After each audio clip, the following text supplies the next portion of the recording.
Irmãos, nós vamos seguir ainda com o panorama do livro de Mateus e vendo algumas coisas, alguns pontos, alguns detalhes, fazendo algumas perguntas, fazendo algumas análises. E se você tiver a sua pergunta, você vai guardando e nós vamos procurando aqui juntos conhecer o que a palavra do Senhor nosso Deus nos tem a revelar. Nós estamos parados em Mateus no capítulo 9, no verso 6, onde está escrito: entretanto, para que saibais que o Filho do Homem tem na terra autoridade para perdoar pecados, disse então ao paralítico: levanta-te, toma a tua maca e vai para a tua casa. Levantou-se o homem, partiu para a sua casa. A pergunta é, se tiver alguém corajoso nessa noite, quem é o Filho do Homem que tem na terra autoridade para perdoar pecado? O que você tem a me dizer sobre esse Filho do Homem? Quem é ele? Por que Jesus usa a expressão? Por que Jesus disse: para que saibais que o Filho do Homem tem na terra autoridade para perdoar pecados? Alguém estudou o suficiente para declarar alguma coisa? Lá, ó. Quem é o Filho do Homem que tem na terra autoridade para perdoar pecados? É o próprio Jesus, que ele veio em corpo humano, como homem, né? Aí ele se intitula o Filho do Homem. O que acontece? Não simplesmente podemos dizer que é o próprio Jesus. Sim, nós sabemos que é o próprio Jesus, mas a explicação precisa ser um pouco mais prolongada. Não vai fugir do fato de ser o Senhor Jesus. Mas o que os judeus estavam esperando? Eles estavam esperando o Messias. Eles estavam esperando alguém que jamais perderia uma batalha. Eles estavam esperando alguém que triunfaria sobre toda e qualquer situação. Mesmo olhando para o Império Romano, sendo o império mais forte, mais poderoso de toda a história então conhecida por eles, ainda assim eles aguardavam por um Messias que triunfaria sobre o Império Romano. Eles estavam esperando alguém realmente muito poderoso. Mas quando Jesus aqui diz: vocês vão saber agora que o Filho do Homem, essa expressão está em qual profeta? Ezequiel. Vocês vão saber que o Filho do Homem tem na terra autoridade para perdoar pecados. Esse Filho do Homem não somos nós. Nós não temos autoridade para perdoar pecados. Embora uma outra passagem bíblica vai tentar dar esse entendimento, mas na verdade ali existe uma outra interpretação a ser analisada. Vamos deixar para a hora que ela aparecer. Então, o Filho do Homem é Jesus, mas não apenas Jesus. Porque falar para os judeus de um Jesus é besteira, é a mesma coisa que não falar nada. Tem que se provar quem é esse Jesus. O que Mateus tenta provar para os judeus? Que Jesus é o Messias. O que é Messias? É o Filho de Deus, aquele enviado com uma missão. Messias é isso, alguém que tem uma missão. Esse é justamente o Filho de Deus, embora eles não entenderam a missão desse Messias, desse Filho de Deus. Então, quem tem na terra autoridade para perdoar pecado, quando Jesus diz assim: perdoados são os teus pecados, para que vocês entendam que o Filho do Homem tem na terra autoridade para perdoar pecado, de acordo com o que eles estavam esperando, de acordo com as profecias, de acordo com o que envolvia a pessoa do Messias, o seu ministério, o seu sacerdote, com aquela palavra e com o ato de Jesus, Jesus está dizendo para eles claramente: eu sou o Filho de Deus. Então, essa é a expressão. né? Só o Messias poderia dizer: perdoados te são os teus pecados. Por quê? Porque o Messias é o Filho de Deus. Ele é, como diz a profecia, Emanuel, é Deus conosco. Então só Deus tem autoridade. Quando a gente fala Deus, no plural, né? Pai, Filho e Espírito Santo, só Deus, Elohim, como diz lá Gênesis, que é o Pai, o Filho e o Espírito Santo, é um Deus singular e pluralizado. Só esse Filho de Deus tem autoridade na terra para perdoar pecados. Então a mensagem aqui é que Jesus estava dizendo aquilo, e em outras palavras, traduzindo, ele está dizendo: eu sou o Filho de Deus, sou o Messias. Porque ninguém jamais poderia dizer isso. Nós não podemos dizer para alguém: perdoados estão os teus pecados. Nós não temos essa autoridade. Jesus é o Messias, Jesus é o Verbo, Jesus é a palavra. Nós poderemos dizer, em um ponto de vista, que os pecados de alguém estão perdoados pela própria regra da palavra, mas não pela nossa própria autoridade. A palavra nos mostra uma regra: se confessarmos os nossos pecados, Ele é fiel e justo para nos perdoar os pecados e nos purificar de toda injustiça. Aquele que confessa os seus pecados e deixa, alcança a misericórdia. Então, se alguém se demonstra, se eu reconheço na vida de alguém a confissão dos seus pecados, né? A contrição, deixando de lado os seus atos contrários à lei de Deus, aí eu digo, porque a palavra é quem diz: os pecados dessa pessoa estão perdoados, porque eu pude ver nela um arrependimento. Certo? Então eu digo o que a palavra diz. Jesus, porém, chegou com toda a autoridade. Ele não perguntou nada da vida daquela pessoa, ele simplesmente foi lá taxativamente: perdoados estão os teus pecados. Sem questionar nada.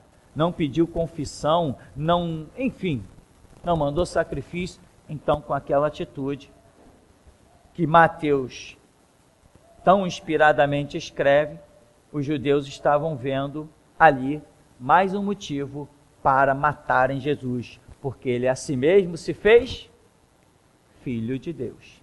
Amém? Nós temos outro texto de Mateus 9 ainda, no capítulo 9, no verso 14, que fala a história que nós conhecemos como o vinho novo, né? Diz assim: então chegaram os discípulos de João e lhe perguntaram: por que jejuamos nós e os fariseus muitas vezes, e os teus discípulos não jejuam? Respondeu Jesus: é possível que os amigos do noivo fiquem de luto enquanto o noivo ainda está com eles? Dias virão quando o noivo lhes será tirado, então jejuarão. Ninguém coloca remendo novo em roupa velha, porque o remendo força o tecido da roupa e o rasgo aumenta. Nem se põe vinho novo em odres velhos. Se o fizer, os odres rebentarão, o vinho derramará e os odres se estragarão. Mas põe-se vinho novo em odres novos. Assim, ambos ficam conservados. Quem já analisou essa passagem, que você já leu umas 10, 20, 30 vezes, e quer fazer algum comentário? Ninguém? O que temos aqui? A análise dessa questão é que os discípulos de João, eles chegam e dizem: por que nós jejuamos tanto e os teus discípulos não jejuam? Qual é o tema do assunto? Jejum. O tema central é jejum. Tudo que vai se dizer ali é referente ao jejum. Então Jesus vai falar de roupa velha e roupa nova. Isso está se falando sobre o jejum. Ele vai falar de vinho novo, vinho velho, odres. Isso está se falando sobre o jejum, porque o tema da conversa é o jejum.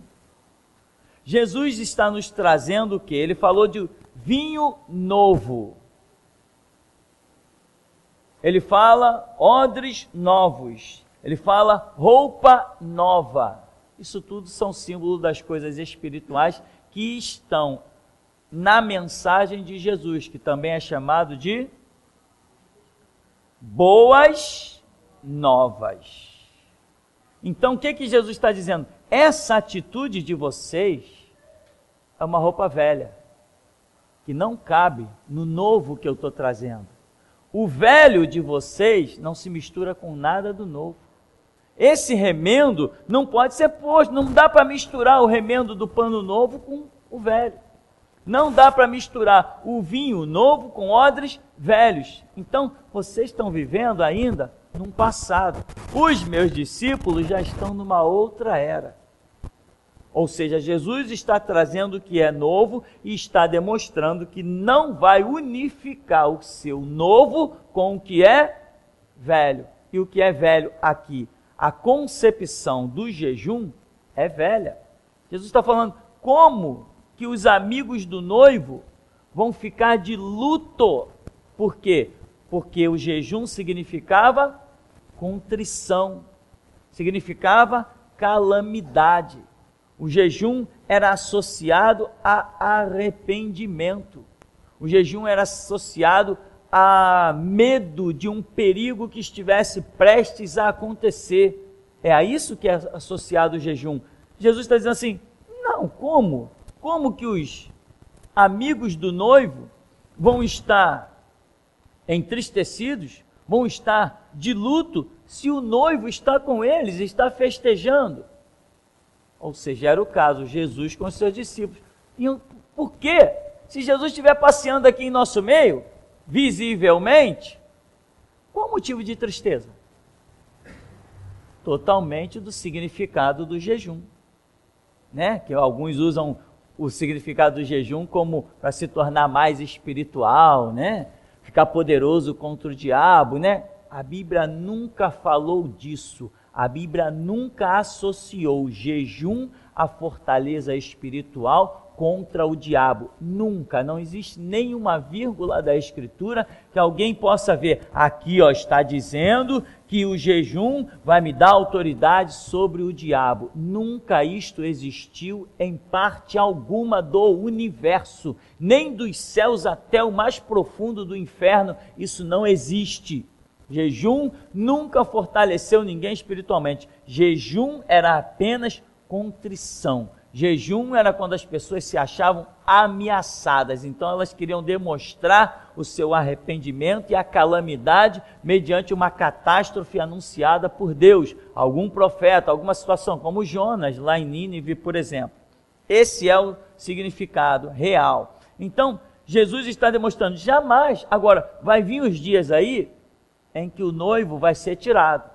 E eu só identifico esses dias, meu irmão, em que o noivo é tirado, somente naqueles dias em que o Senhor Jesus está no sepulcro. Só aqueles dias. Dali para frente, ali eu tenho certeza que os discípulos ficaram sem vontade de comer, sem vontade nem de nada, de cantar. Aqueles dias, desde a morte de Jesus até a sua ressurreição, eu só identifico aqueles como sendo esses dias que Jesus diz assim, o noivo lhes será tirado, então eles vão jejuar pela calamidade, pela contrição, pelo desespero, eles vão jejuar. Agora, eu não tenho nenhum motivo para jejuar, nenhum, porque o noivo está comigo, né? Jesus está comigo.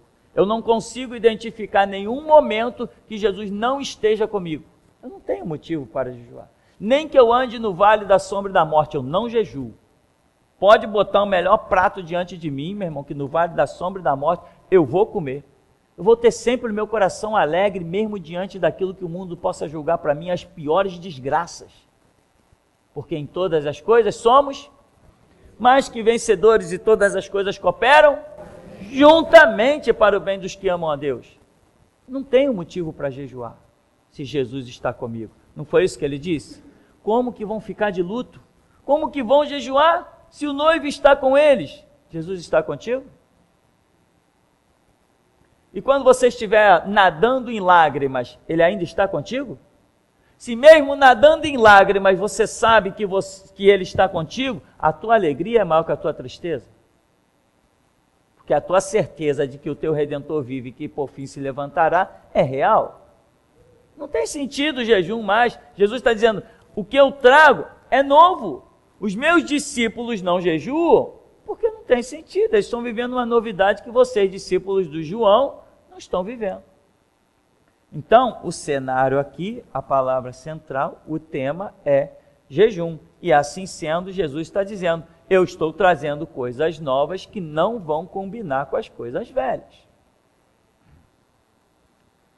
Diga-se de passagem, essa história de jejum, irmão, já jogou tanta gente no hospital e tanta gente já foi parar no falso degrau da espiritualidade. Irmão, essa semana eu consegui jejuar 3 dias. Será que você já ouviu isso também? Quer dizer, irmão, cuidado, hein? Estômago vazio não é projeto de Jesus, não. Cuidado com a úlcera, com a gastrite, com a anemia. Cuidado. Não quiseram me ouvir, fazer o quê? Hoje, estão por aí problemáticos. E agora, vai jejuar mais um pouco. Para Jesus ouvir a oração. Deus não leva em conta o tempo da ignorância. Não leva em conta nem para castigar, nem para abençoar. Não pode abençoar um ignorante, se não mostrar para ele a verdade. Mas quando Deus mostra a verdade, as pessoas não querem dar ouvidos. Normalmente você ouve pessoas dizendo assim, eu não gosto do ministério daquele Tupirani não. Aquele cara é louco. Eu não concordo com o que ele diz. Aí você pergunta assim, mas você alguma vez já fez uma oração sobre isso? Não, eu não concordo. Ah, já que tu não concorda, então vá para o inferno. Agora, aqueles que dizem, não, eu orei e Deus me falou, aí a história é diferente. Mas o eu não concordar, o eu, diga Salomão. Está cheio de eu no inferno, meu irmão. Nós não estamos aqui para dizer o que Deus vai fazer ou não vai fazer. Se Ele vai usar a mula, o corvo ou um ignorante que nem o Tupirani. Não cabe a ninguém julgar isso. Agora, se você disser, eu entrei no meu quarto, eu falei com meu Deus e Ele me disse, aí está dito. Agora, eu não concordo, eu não concordo significa assinar o teu nome numa lápide do cemitério. Mas a gente fala. Não quer dizer que vamos ser ouvidos, não. Mas a nossa missão é falar, é gritar. Mateus 9, 18.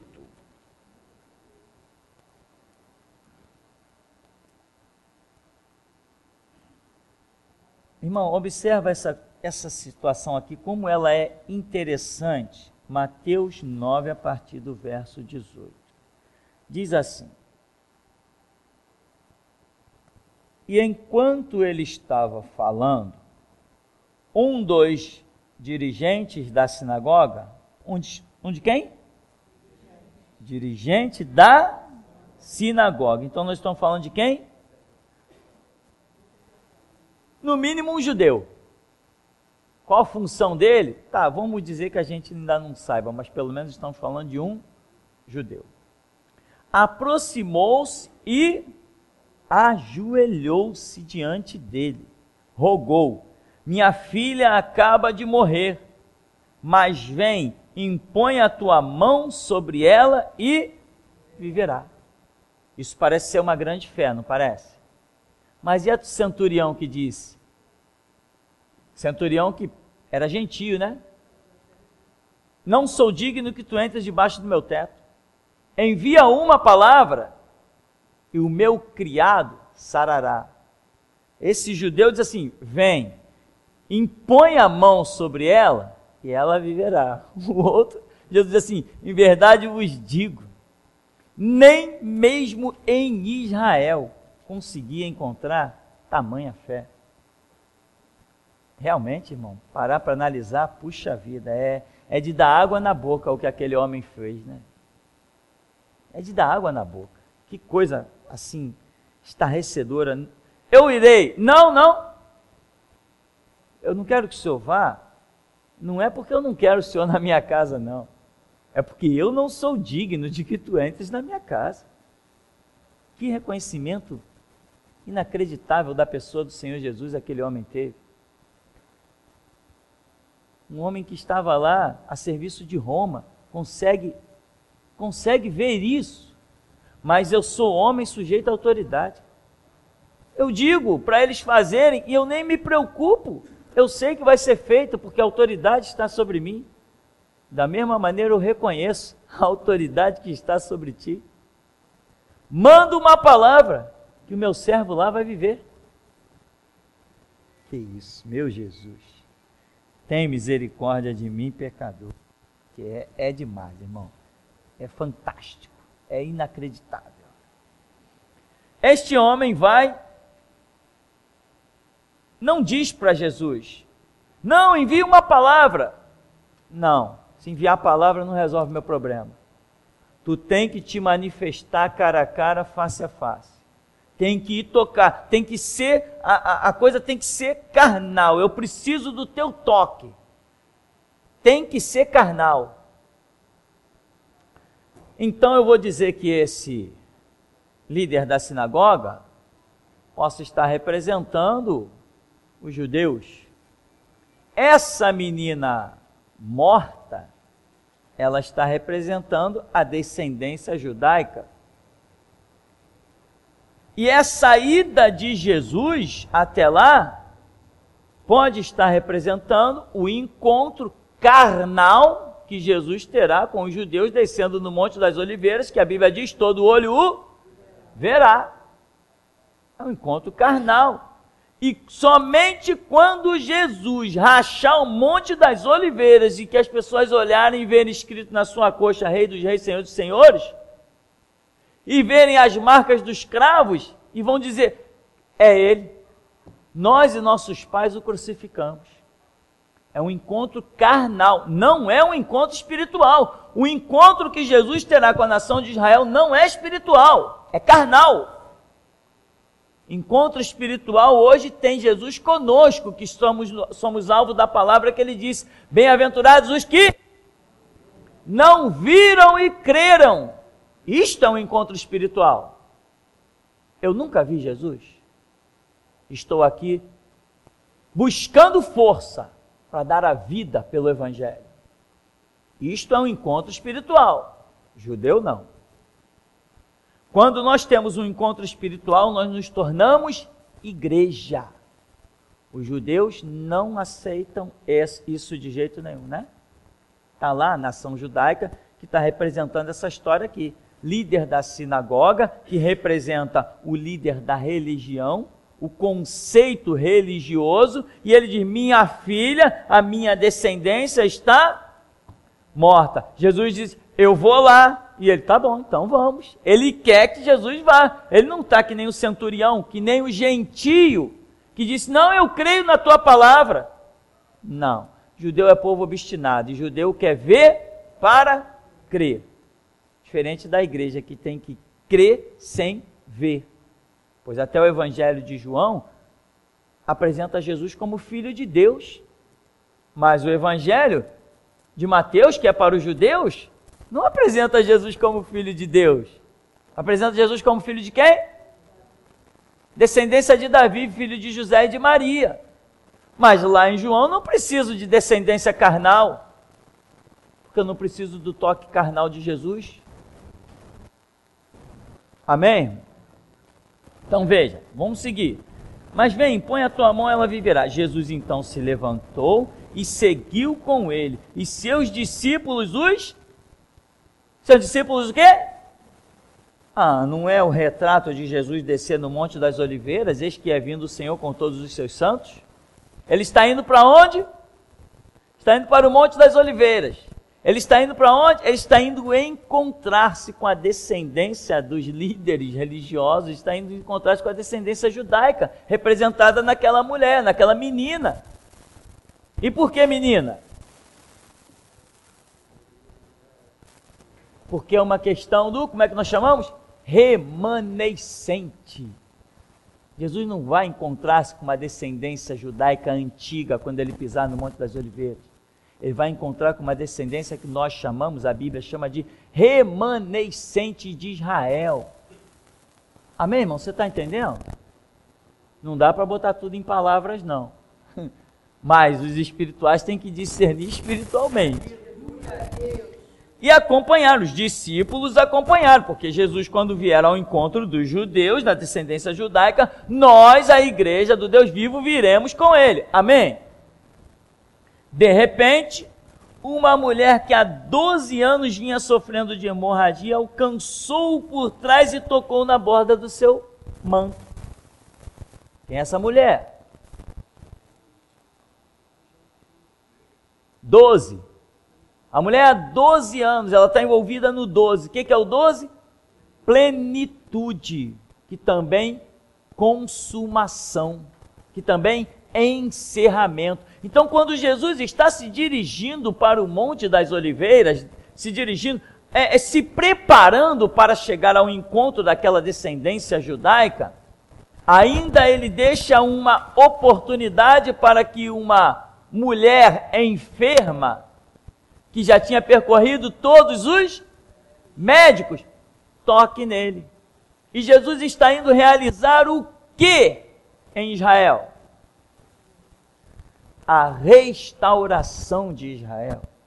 Jesus aqui está indo como um restaurador. E nessa ida dele como restaurador para Israel, não é isso que diz a profecia? Ele ainda passa para alcançar, deixa-se alcançar por uma mulher enferma, que está no 12, na plenitude, está nos seus últimos instantes.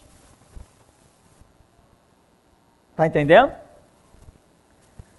A mulher alcançou por quê? De que maneira? Por trás. Não alcançou de frente, e por trás tem um sentido. Você sabe? Quem sabe por que Jesus foi alcançado por trás e não pela frente? Jesus foi alcançado por trás, meu irmão, porque realmente ele já estava dando as costas para a igreja. A dispensação já está acabando.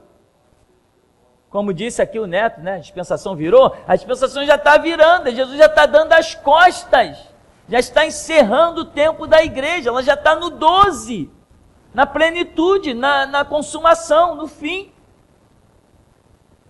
Então Jesus está indo para Israel, mas ainda no caminho se deixou tocar por uma mulher que, de alguma maneira, né? Aquelas lá, daquela situação, parábola das 10 virgens, tocou no seu manto, pois dizia: se eu conseguir apenas lhe tocar as vestes, serei curada. O que é isso? Acabou reconhecendo que aquele mover de restauração, porque não é Jesus indo simplesmente, é um mover do Espírito Santo. Ela reconhece e se apressa. Então Jesus voltou-se e assim que viu a mulher lhe disse: anima-te grandemente, filha, a tua fé te salvou. E desde aquele momento a mulher ficou sã. É o que nós temos estudado. Quando Jesus chegou à casa do dirigente da sinagoga e viu os flautistas fúnebres e a multidão em alvoroço, ordenou: retirai-vos daqui. Essa menina não está morta, mas adormecida. E todos zombavam dele. Caramba, nós reconhecemos que essa nação já era. Nós estamos prestes ao extermínio. Estamos prestes a ser riscados. E alguém está dizendo que há esperança? O homem, o líder da sinagoga, disse que aquela menina estava morta, mas Jesus disse que ela estava dormindo. Qual a diferença? Porque os homens olharam e viram morta, mas Jesus olhou e viu adormecida. Isso é simplesmente isso. Adormecida porque ainda vai desfrutar de uma promessa. Por isso que Estevão viu os céus abertos, chuva de pedra, e Estevão adormeceu. A Bíblia trata aqueles que já morreram, discípulos de Jesus, como aqueles que dormem no Senhor. Por que dorme? Dorme porque ainda tem algo a desfrutar, ainda existe uma promessa para eles. Então Jesus trata essa menina como alguém que dorme, porque ele sabe que ainda tem uma promessa para essa descendência remanescente de Israel. Mas no meio do caminho, já no finalzinho, teve a mulher lá que tocou, nas vestes de Jesus. Escapou por um triz. No finalzinho, sabe quem que essa mulher conseguiu ouvir? O grito da meia-noite. Aqueles que iam pregar apenas por mais 2 anos e pouco. Foi o finalzinho, foi um triz. Jesus já está dando as costas já. Já está mudando a sua dispensação para concluir outros projetos. E acredite, Jesus nunca fica de braços abertos esperando por ninguém. Então, retirai-vos daqui, esta menina não está morta, mas adormecida. Todos zombavam dele, Assim que a multidão foi retirada, Jesus entrou, tomou a menina pela mão e ela se levantou. Assim que a multidão foi retirada. Por quê? Porque ali vai haver um tratado exclusivo de Jesus com uma descendência judaica, Não será encontrado outro povo ali naquelas bandas, quando Jesus implantar o seu reino, as coisas vão estar de uma maneira muito bem administradas, eu diria até terrivelmente administradas, vai ser uma coisa realmente vislumbrante. Bom, então, este é um parecer dessa situação aqui de a ressurreição da filha do líder da sinagoga. Alguém tem alguma observação sobre esse texto, sobre essa passagem? Alguém estudou alguma coisa que eu não estudei? Pastor, a primeira é que esse adormecer pode também ser parecido com o mesmo adormecer das virgens, e outra é que em outros evangelhos, eu não sei se é a mesma menina que é ressuscitada, aquela parte de Talita Cumi, e enfatiza que a menina tinha 12 anos. Sim. Pois é, lá, estudando o texto, nós vamos ver muitas coisas realmente semelhantes a essa questão da plenitude, Tinha 12 anos, não é simplesmente 12 anos, nós sabemos que a simbologia, o 12 significa plenitude, e a Bíblia diz que Jesus veio ao mundo na plenitude dos tempos, ou seja, são situações que acontecem no 12, ou seja, acontecem no momento propício, não podia passar dali sem que Jesus viesse, ele veio na plenitude dos tempos, ele veio no 12. Então essas coisas realmente mostram o desfecho de uma situação, sempre que aparece o 12, salvo ainda outros significados, porque a palavra realmente é viva, E com relação à questão das virgens, sim, perfeitamente, é exatamente isso, não só a questão das virgens, mas muitas outras passagens bíblicas, até inclusive do Antigo Testamento, inclusive tem um livro escrito por Salomão, que chama-se Cantares de Salomão, onde entra muitas vezes a palavra virgem, e ali tem uma simbologia tremenda, não só de Deus com Israel, mas eu acredito até muito mais de Jesus Cristo com a igreja. Então, isso que foi dito aí, sim, tem tudo a ver também, Vamos ver mais uma observaçãozinha aqui.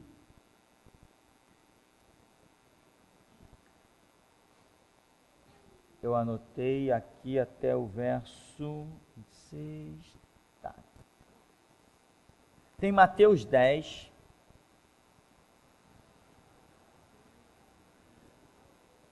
No verso 27.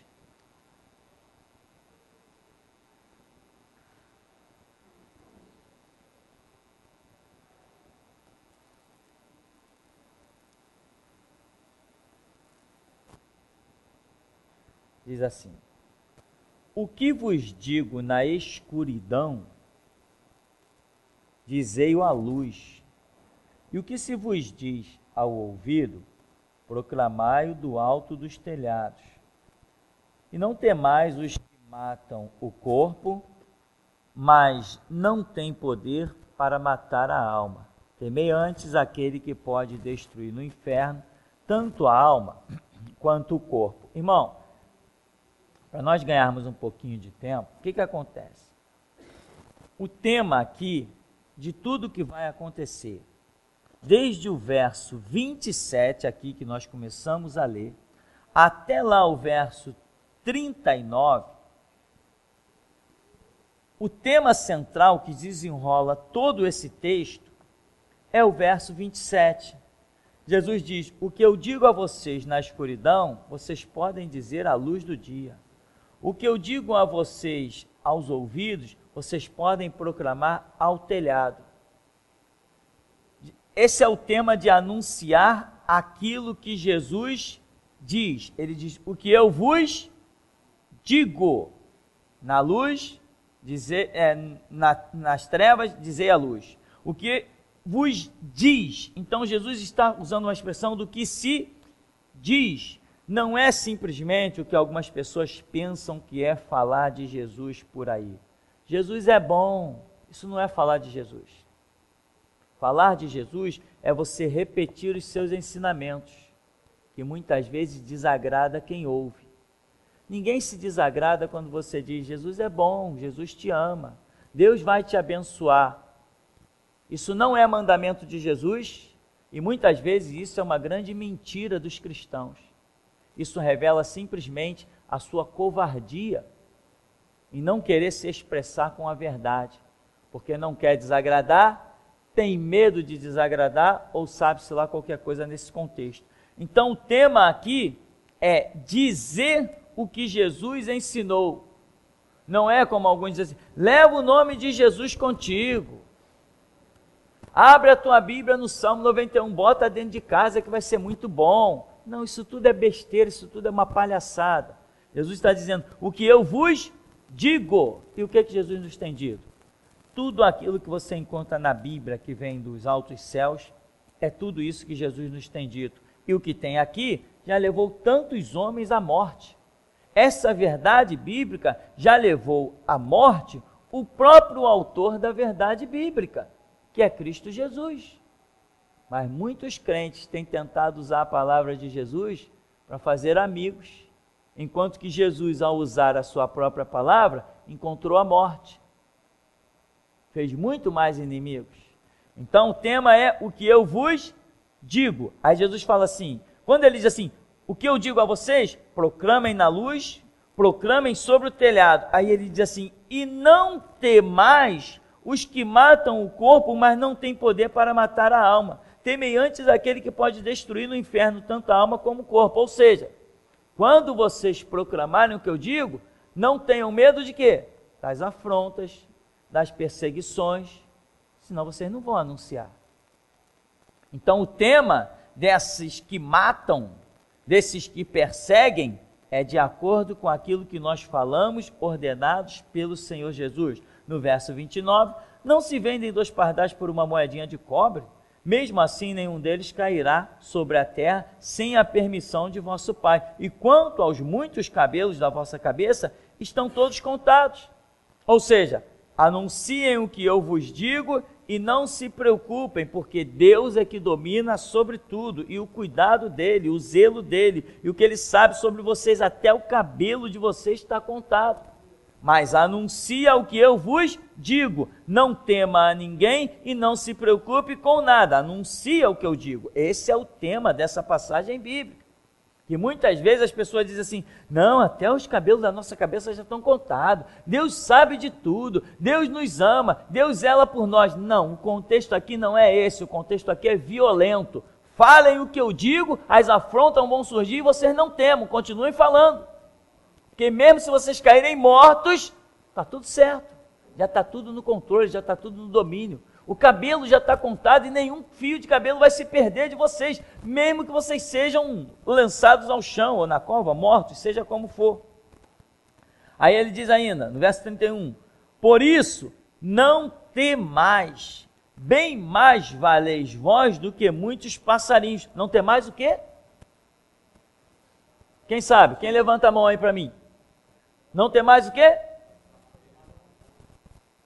não ouvi nada. Não temais falar o que eu vos tenho dito. Não é esse o cenário? O que eu vos digo na escuridão, dizei à luz. O que se vos diz ao ouvido, proclamai ao telhado. Depois lá, seguindo o texto, ele vai no verso 31 e diz: por isso, não temais. Não temais o quê? Não temais falar o que eu vos tenho dito. Esse é o cenário. 32, assim sendo todo aquele que me declarar diante das pessoas, também eu o declararei diante do meu Pai que está nos céus. Como que é isso? Declarar. Muita gente está pensando que é mostrar um tal Jesus. Irmão, o nome Jesus, ele não significa nada. O que significa são os ensinamentos de um tal Jesus que andou sobre a terra.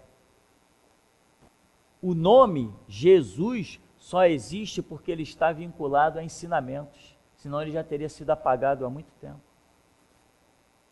Amém? A Senhora Aparecida do Norte, ela existe na tua vida? Por que ela não existe na tua vida? Não existe nenhum ensinamento dela aí? É por isso que não existe. Não é exatamente assim? Você cultua Pedro, Tiago ou João? Mas eles foram grandes homens de Deus, são grandes nomes, grandes servos, estão em lugares, ora, que poucos conseguirão chegar lá, mas você não cultua eles. Por quê? Você não tem nenhum ensinamento deles que transformou a tua vida. O nome Jesus não significa nada, irmão. Aquele que tem os meus mandamentos e os guarda é este que me ama.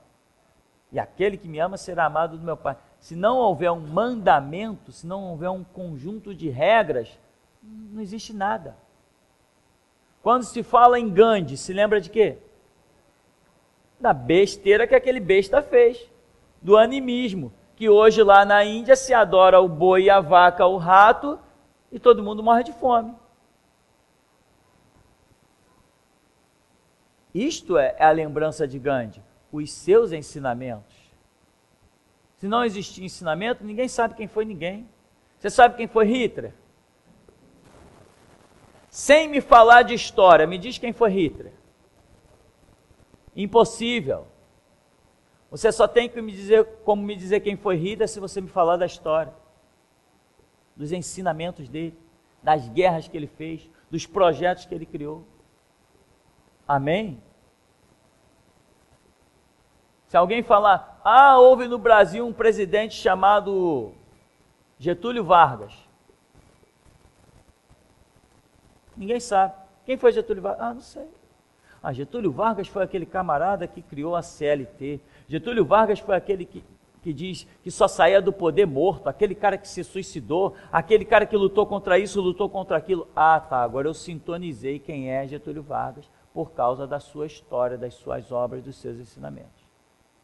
E eu volto a te afirmar, o nome Jesus, J-E-S-U-S, isso não significa nada, nem para mim, nem para você.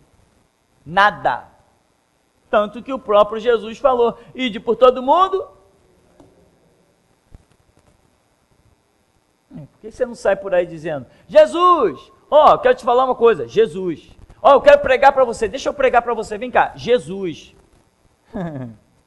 Sai por aí falando Jesus para alguém, para ver se isso vai mudar a vida de alguém, ou se isso vai te adiantar de alguma coisa.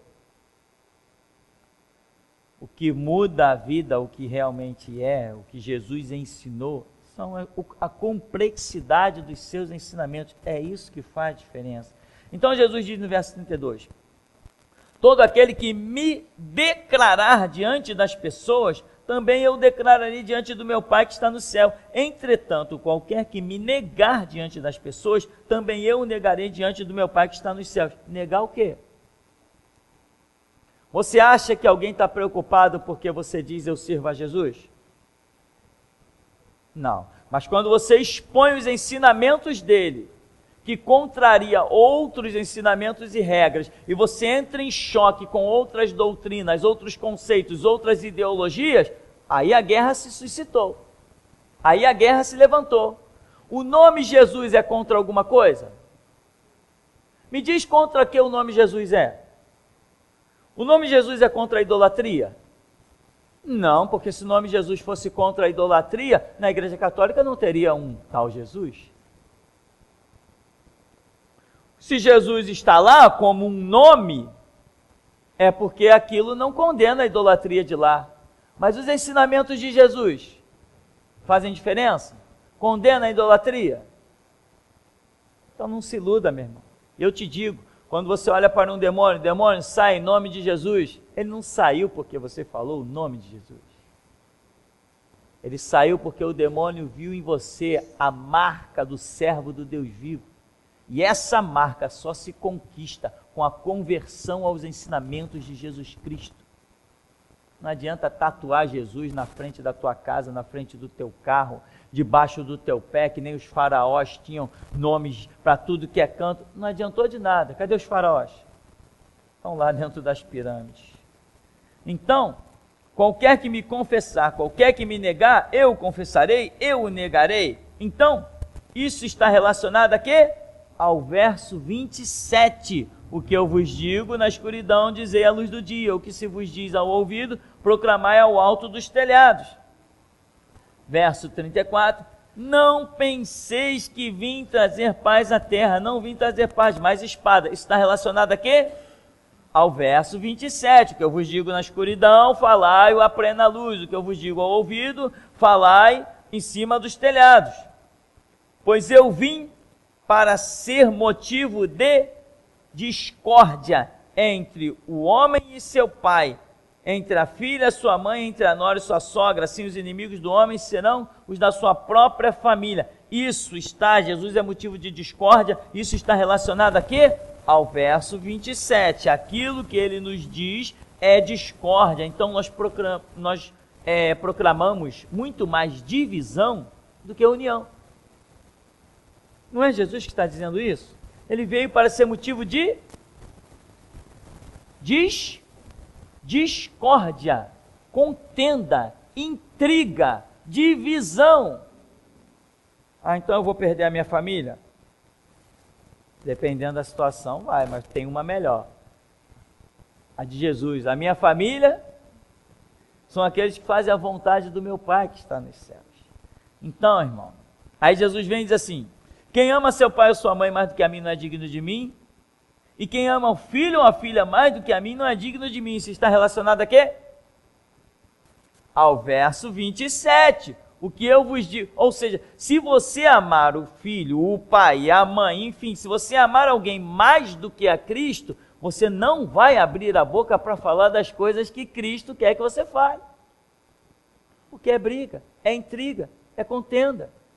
Tem pessoas aqui, acho que talvez todo mundo aqui já passou por um pouquinho dessa experiência. Basta colocar uma mensagem daquele louco chamado Tupirani dentro da tua casa. Tem mulher aqui que quer jogar o marido pela janela, de preferência se for do quinto andar para cima.